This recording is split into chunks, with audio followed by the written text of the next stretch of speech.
Hello बच्चों, आपके अपने YouTube चैनल में आपका स्वागत है।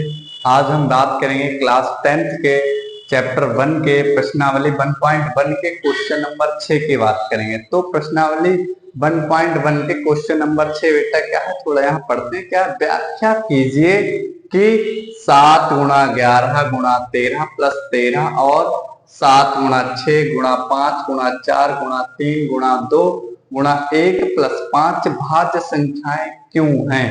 वो बोल रहे जो ये संख्याएं दी हैं हमें, ये भाज्य संख्याएं क्यों हैं, ये अभाज्य क्यों नहीं है। अच्छा, एक बात आप समझिए बेटा थोड़ा यहाँ पे कि भाज्य संख्याएं कौन सी होती हैं। आपको हम थोड़ा याद दिला दें, भाज्य संख्याएं कौन सी होती हैं, आप भूल गए होंगे। तो भाज्य संख्याएं आपकी वो संख्याएं होती हैं जिनके कम से कम 2 गुणनखंड हो। ऐसी संख्याओं को हम भाज्य संख्याएं कहते हैं। हम इसको हल करेंगे, यदि इसके हमें 2 गुणनखंड प्राप्त हो गए तो हम बोल देंगे कि यह संख्या भाज्य संख्या है। यदि हमको 2 गुणनखंड नहीं मिलेंगे तो हम बोल देंगे यह अभाज्य संख्या है। जैसे हम बात करते हैं बेटा 6 है, 6 के हमें 2 गुणनखंड मिल जाते हैं, 2 गुणा 3, यानी एक 2 है एक 3 है। तो ये क्या हो गई, भाज्य संख्या हो गई। यानी जिन संख्याओं के हमें 2 गुणनखंड प्राप्त होते हैं, ऐसी संख्या को हम भाज्य संख्या बेटा कहते हैं। ठीक है, समझ में आई बात। अब इसको हम हल करते हैं, समझिए। अब अभाज्य कौन से होते हैं, जिन संख्याओं के कोई गुणनखंड नहीं होते। एक बात आपको बेटा बता दे, ध्यान रखना, जो एक संख्या है वो सबका गुणनखंड होती है। एक तो सबकी गुणनखंड है, कोई भी संख्या तो उसका गुणनखंड एक माना जा सकता है हमेशा। हम इसको हल करते हैं, देखिए बेटा ध्यान से। तो पहले तो सम लिखते हैं, 7 गुणा 11 गुणा 13 प्लस 13। थोड़ा ध्यान दो बेटा यहाँ पे, समझना। अच्छा, इसमें हम गुणा नहीं करेंगे, यहाँ पे समझना। अच्छा, यहाँ देखो इसको, यहाँ 13 प्लस है, यहाँ 13 गुणा में, यहाँ से हमें क्या मिल रहा है, 13 बेटा क्या उभयनिष्ठ मिल रहा है। तो हम ले लेंगे उभयनिष्ठ, यानी कॉमन ले लेंगे। तो जब हम उभयनिष्ठ लेते हैं, जो उभयनिष्ठ लेते हैं उसके स्थान पर हमेशा 1 बचता है। तो यहाँ 7 गुणा 11 गुणा 1, यहाँ पे 1 बच गया प्लस 1 बच गया। अब 13 को ऐसे बेटा ब्रैकेट को हम हल करते हैं, यहाँ देखो कुछ गुणा कर रहे हैं। तो 11 सते 77, 77 1 कम 77 प्लस 1, तो 13 ब्रैकेट यहाँ हट जाएगा, यहाँ गुणा का चिन्ह, 77 1 78। देखो हमने बेटा इस संख्या को हल किया, हमें 2 गुणनखंड मिले। देखो 1 और 2, हमने बोला था जब हम इस संख्या को हल करेंगे, यदि हमको 2 गुणनखंड प्राप्त होते हैं तो वो संख्या क्या हो जाएगी, भाज्य संख्या हो जाएगी। हम लिख लेंगे, अतः यह एक भाज्य संख्या है क्योंकि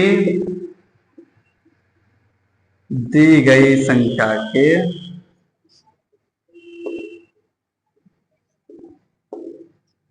दो गुणनखंड प्राप्त होते हैं, 2 गुणनखंड प्राप्त होते हैं। बस यहीं पे आपको सवाल छोड़ देना, बस इतना ही आंसर। यहाँ दे और देखो 78 की भी 2 गुणनखंड यहाँ पे तो पर्याप्त है। यहाँ तो और ज्यादा हमको गुणनखंड मिला है, तो 2 ही तो चाहिए थे, 1 2, चाहे 78 को भी हम ब्रेक कर सकते हैं। 13 गुणा 6, समझ गए। तो ये क्या हो गई, हमारी भाज्य संख्या हो गई। दूसरी की बात करते हैं,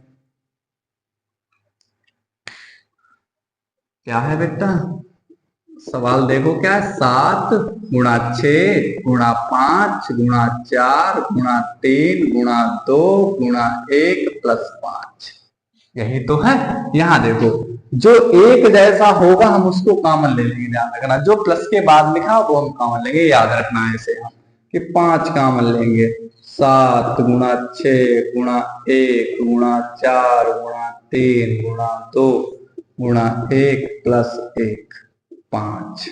इन सबकी मल्टीप्लाई करोगे तो आपका क्या आएगा बेटा, 1008 आएगा प्लस 1। 5 गुणा 1009, यहां भी एक दो गुणनखंड हमको प्राप्त हो गए। क्या दो गुणनखंड हमको प्राप्त हो गए, अतः यह भी एक भाज्य संख्या है बेटा। तो हम लिख देंगे अतः यह एक भाज्य संख्या है, क्योंकि